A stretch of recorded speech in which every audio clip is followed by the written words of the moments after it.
Stephen David O. Balase, kalimang baitang pangkatutian may mataas na karangalan.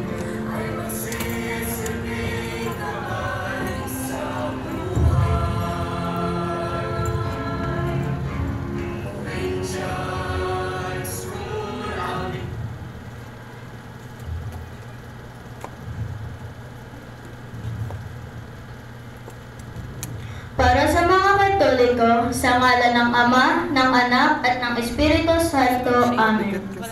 Panginoon, inaalay po namin sa inyo ang aming papuri at pasasalamat para sa araw na ito na puno ng parangal. Maraming salamat po sa lahat ng biyayang aming natanggap. Kayo po ang dahilan ng aming tagumpay. Sa inyo po nagmula ang aming lakas, kakayahan at talino. Salamat po sa mga taong ginamit mo upang kami ay matuto.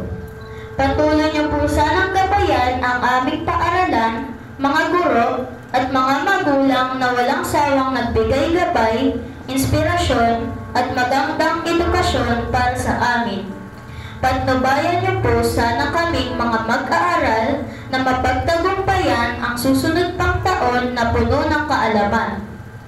Manatili nawa sa aming puso at isipan ang mga mahahalagang aral na aming natutunan at magamit ito sa aming buhay na naaayon sa iyong kagustuhan.